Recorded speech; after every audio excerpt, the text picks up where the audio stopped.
कोशिश करो कि किसी का भी हमारे द्वारा अपमान ना हो, अकल्याण ना हो, कुछ सहयोग बने, कुछ सेवा बने तो ठीक। सताना नहीं है किसी जीव को। घास पानी जैसे जीवों को भी मुनिराज सताते नहीं हैं। कीड़े मकोड़ों को भी रक्षा का भाव श्रावक जन रखते हैं।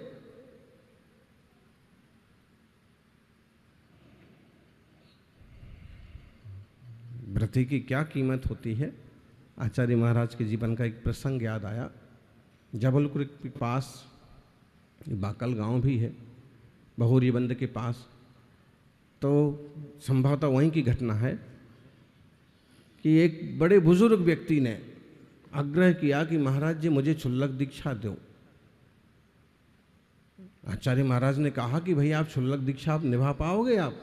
उन्होंने कहा बिल्कुल निभाऊंगा, आप जैसे आज्ञा देंगे वैसे मैं साधना करूंगा। जीवन फिजूल में बहुत निकल गया, अब मेरा जीवन धर्म के लिए, धर्म ध्यान के लिए समर्पित करना है। आचार्य महाराज ने कहा कि देखो सोच लो, हमें कोई दिक्कत नहीं, लेकिन पैदल चलना पड़ेगा, सामायिक करना पड़ेगी, 11 प्रतिमाओं का पालन करना पड़ेगा। उन्होंने कहा ये तो मुझे समझ में आता है और मैं इतना कर लूँगा, लेकिन आपके घर वाले आज्ञा देंगे कि? योग संयोग की बात। उन्होंने कहा कि ऐसे तो खूब मना करते हैं, लेकिन मैं आपके सामने बुलाता हूँ। बुलाया और महाराज जी ने कहा कि भाई देखो ये कहते हैं दीक्षा के लिए आप लोगों की आज्ञा है, तो क्या बोले उनके बेटे वगैरह। बात तो 50-60 साल पुरानी होगी। तो उन्होंने कहा कि महाराज जी अगर हमारे पिताजी, हमारे दादाजी दीक्षा ले लेते हैं तो हम तो ऐसा समझेंगे हमारे घर में तीर्थंकर पैदा हो गए। कोई तीर्थंकर पैदा हुआ और दीक्षा ले लिया। दीक्षा लेने के भाव बनना। आज तक हमारे कुटुंब में कोई दीक्षा नहीं ले पाया और इनके अगर भाव बन गए तो हम क्या समझेंगे? यानी इसका बहुमान इसलिए हो रहा है कि इस अनंत संसार में और सब पर्याय मिल गई। राजा भी बन गए, महाराजा भी बन गए, सेठ जी भी बन गए, लेकिन नहीं बन पाई तो संयमी नहीं बन पाई, सम्यक दृष्टि नहीं बन पाए। सम्यक दृष्टि बन गए तो समझ लो भगवान बन गए। शुरुआत तो ऐसे ही होती है। दर्शन मूलो धम्मो, धर्म का मूल क्या है? दर्शन है। आत्मार्थियों, तो मुनियों में हम महाराज सिद्धार्थ भी देख सकते हैं। अब आदिनाथ भगवान के पिताजी थे नाभि राय, उनके बारे में भी आता है कि उनने भी दीक्षा ली थी।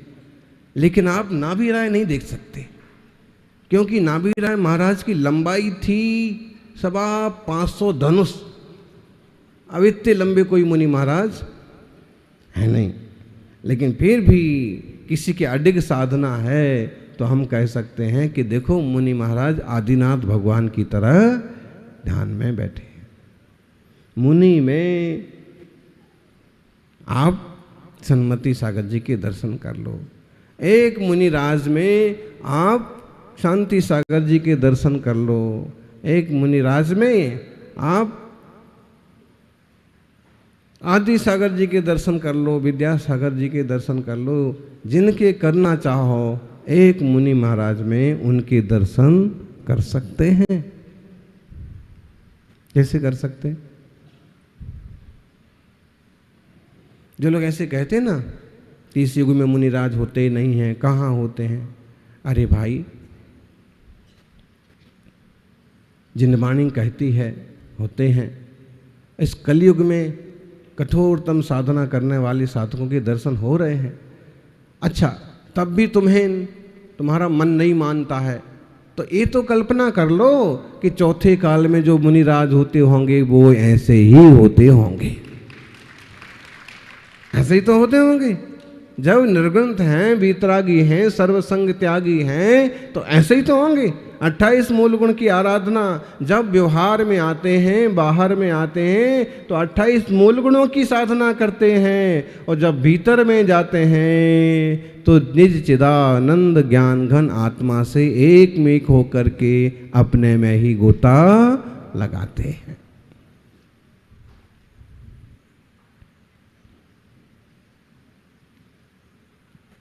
हो ज्ञानी, संसार में मत उलझो, जिम्मेदारियां हैं, निभाना पड़ेंगी, बात ठीक है, लेकिन आचार्य पूज्यपाद स्वामी एक तरीका बताते हैं। युंजीत मन सात्मानम वाक्कायाभ्याम वियोजयेत मनसा व्यवहारम तो त्यजेत वाक्काय योजितम। क्या कहा? युंजीत मनसा आत्मानम वाक्कायाभ्याम वियोजयेत। अपने आत्मा में मन को जोड़ो।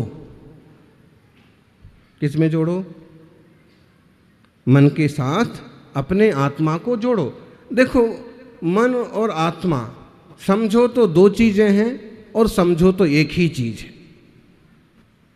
आप कहो ऐसे कैसे? ऐसा इसलिए कि जो आत्मा की चंचलता है, विभाव है, वो मन है, और जो स्थिरता है वो आत्मा। देखो, ज्ञान स्वभाव तो है, ज्ञान स्वभाव, ज्ञायक स्वभाव, यह आत्मा। लेकिन जब इसकी चंचलता है या भाव मन है, वो मन, चूंकि मन के भी दो भेद हैं, द्रव्य मन और भाव मन। विज्ञान इसे कहते हैं कॉन्शियस माइंड और अनकॉन्शियस माइंड। अनकॉन्शियस माइंड का मतलब द्रव्य मन। द्रव्य मन भी बहुत बहुत ज़्यादा महत्वपूर्ण है, भाव मन तो महत्वपूर्ण है ही। कई बार हमारे द्रव्य मन में वो स्टोर हो जाता है, जैसे हम बार बार सोचते हैं कि हमारा भी ऐसे उत्तम चारित्र हो, हमारा भी उत्तम समाधि मरण हो, तो अंदर स्टोर होता रहता है। और जब ऐसा मौका पड़ता है तो संयम और संलेखना का मार्ग अचानक ही मिल जाता है। आत्मचिंतन में मस्त है। अब आप आए और आपने किसी चीज़ की आज्ञा मांगी कि महाराज जी मैं अमुक मंदिर में दान करना चाहता हूँ, अमुक मंदिर बनाना चाहता हूँ, अमुक जगह, अच्छा ठीक है, आशीर्वाद करो। फिर उसमें ज़्यादा उलझेंगे नहीं, उसका हिसाब नहीं लगाएंगे। बच्चन से कह दिया, काय से भी महाराज जी आप खड़े हो जाएं, बहुत बड़े मंदिर का शिलान्यास है, आप पधारो, आपकी स्वीकृति हो जाए, पंचकल्याणक है। काय से उपस्थित हो जाएंगे, और उनके लायक जो धर्म ध्यान वाला होगा कार्य, उसमें उपयोग जाएगा, बाकी और चीज़ों में उपयोग नहीं जाएगा। मतलब है कि कई बार वो क्रिया आप भी कर रहे हैं, चल आप भी रहे हैं और मुनिराज भी चल रहे हैं, लेकिन आपकी क्रिया आपके काय के साथ तो आश्रव बंध जुड़ा होगा, और मुनिराज के काय के साथ आश्रव बंध नहीं जुड़ा होगा, क्योंकि चलता हुआ ना चलता योगी। ब्रुवन्नपि ही ना ब्रूते गच्छन्नपि न गच्छति स्त्री कृतात्म तत्वस्तु पश्यन्नपि न पश्यति। कैसे कहा है? जो गहरे योगी होते हैं 50-50 साल की साधना का अभ्यास, अंतर्मुख हो जाते हैं, आंखें भी नहीं खोलते हैं, बाहर देखते नहीं हैं, झांकते नहीं, तो अंतर्मुख हो जाते हैं। शरीर से क्रिया कर रहे हैं, आचार्य श्री का विहार हो रहा, क्या देख रहे हैं? चल रहे हैं, क्या देख रहे हैं? चार हाथ भूमि को निहारते हुए चुपचाप शांत मन से अपने रास्ते पर चले जा रहे हैं। मतलब है मन किस में जुड़ा हुआ है? आत्मा में। आत्मा किससे जुड़ा हुआ है? मन से जुड़ा हुआ है। मतलब मन में टोटल धर्म ध्यान और शुभोपयोग या शुद्धोपयोग चल रहा है। वचन भी उतने बोलेंगे जिससे उलझने पैदा ना हो, काय भी उस तरह से एक्शन करेंगे जिससे आश्रवबंध ना हो। तो यहाँ ये समझाया है कि भाई शरीर तो तुम्हें चलाना पड़ेगा, वचन का भी तुम्हें प्रयोग करना पड़ेगा, लेकिन इस टाइप से करना कि तीव्र आश्रव बंध ना होने पावे।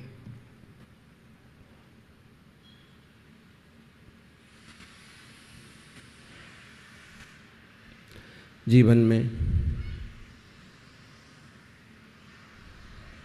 आज कितनी तारीख है?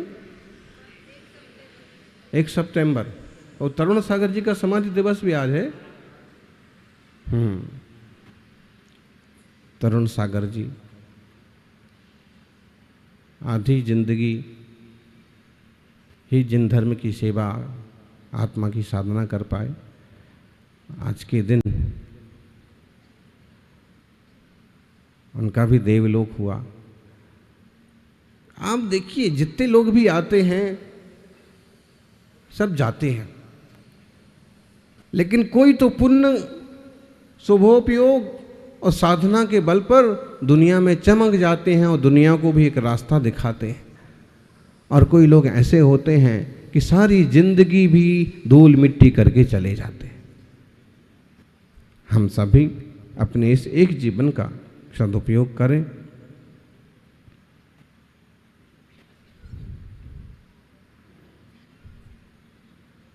कमाई करना अपनी जगह जरूरी है, लेकिन सिर्फ धन की कमाई नहीं, धन के साथ साथ धर्म की भी कमाई होती है। धर्म संग्रह भी जरूरी है। आप कहोगे महाराज जी कुछ भी कहो, लेकिन धन के बिना तो कुछ होता नहीं। बात ठीक है, धन के बिना गृहस्थियों में कुछ होता नहीं, लेकिन धर्म के बिना होता है क्या? यानी धन से सुख मिलेगा या ना मिलेगा इसकी कोई गारंटी नहीं है, लेकिन धर्म से सुख मिलेगा इसकी पूरी गारंटी है। तभी तो तीर्थंकर शांतिनाथ जैसे चक्रवर्ती पुरुषों ने भी सब कुछ छोड़ करके इस मार्ग को अपनाया। मुनियों का मार्ग छोटे मोटे जीवों का मार्ग नहीं है। यहाँ तक कि पर्याय को पाने के लिए अभूतपूर्व पुण्य की जरूरत होती है, अद्भुत परिणामों की जरूरत होती है।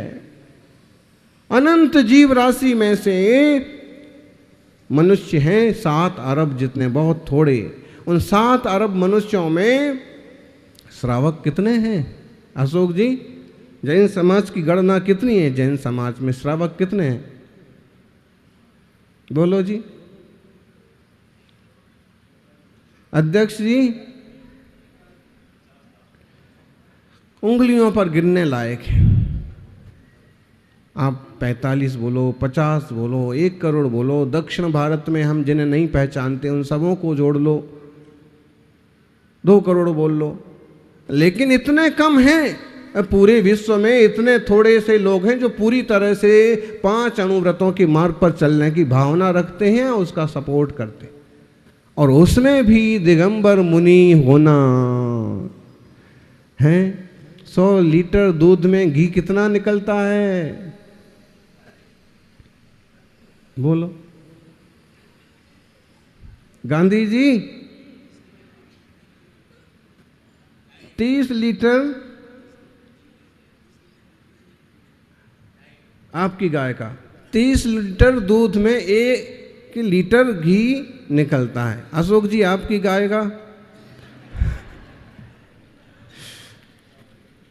श्रावक भी पशुओं का, गाय आदि का पालन करते हैं और कई बार तो वो गणना नहीं करते कि इनसे लाभ कितना हो रहा है, बस उनका पालन पोषण हो रहा है, यही बहुत बड़ी बात। आपको याद हो तो बड़े बुजुर्गों में 100 पशु पाले जाते थे। 2 गायें दूध देती थी, लेकिन फिर भी सबका पालन होता था। कभी 50 गायें दूध देती थी, कभी 2 भी देती थी। तो ये संस्कृति, ये संस्कार, पशु पंछियों को सिर्फ पशु पंछी नहीं, उनमें भी चेतना, उनमें भी जीवत्व का ज्ञान होना। कई लोग सिर्फ लाभ देखते हैं, बोले इससे फायदा हो रहा है, इसके दूध से इतना घी निकल आता है, इसका पालन करो, और इससे कोई फायदा नहीं हो रहा है, इसको सड़कों पर छोड़ दो, इसको हटाओ। गो बच्चो द्वादशी लोग मना रहे हैं और गायों का कोई ठिकाना नहीं पड़ रहा। अरे भाई, इंसान हो, किसी न किसी रूप में आप उनकी सुरक्षा करो, उनका पालन करो, भले लाभ हो ना हो। ऐसे कहते हैं कि घर के आंगन में पेड़ है, घर के आंगन में बूढ़ा पेड़ खड़ा है, खड़ा रहने दो, फल नहीं देगा तो छांव तो देगा। फल नहीं देगा तो छांव तो देगा। घर में चाहे बड़े बुजुर्ग हों और चाहे पशु हों, इतनी तो आत्मीयता होना चाहिए कि जीवत्व, हम जीव समझें। आज हम इतने ऊंचे आ गए हैं, इतने ऊंचे आसन पर आ गए हैं, 7 राजू ऊपर मध्य लोक में हैं हम। कहाँ पर हैं? 7 राजू ऊपर। और यहाँ से सिद्ध शिला कितना ऊपर है? 7 राजू। बीच में तो आ गए त्रिलोक जी। पूरा त्रिलोक की ऊंचाई कितनी है? 14 राजू। और 14 राजू में हम बीच तक आ गए। हम जीव तत्व को समझें, दया को समझें, धर्म को समझें। और खास दुनिया के काम करना पड़े तो आप तन से करो, आप वचन से करो, लेकिन मन उसमें बहुत ज़्यादा। आप कहो कि बेमन से काम करेंगे तो कैसे? काम बिगड़ नहीं जाएगा। बेमन से नहीं करना है, आपको भूमिका के अनुसार उसमें अपना मन लगाना, लेकिन उसको लादे नहीं फिरना। अपना कर्तव्य किया और साइलेंट हो गए। हम अपने मन से अपने आत्मा को जोड़ें, अपने आप में जुड़ें और तैयारी करें पर्युषण की। पर्युषण में 10 उपास कौन कौन करने वाले हैं? आज से ही पूछ लेते हैं हम। देखो ये चुटकी 10 उपास हो जाएंगे? पहले मम्मी पापा से पूछ लो।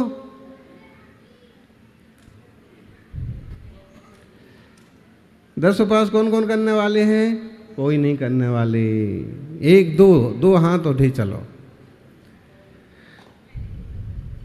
किशनगढ़ में कितने परिवार हैं जी? अध्यक्ष जी, पाटनी जी? 1100 1200, कम से कम 100 तो निकलना चाहिए।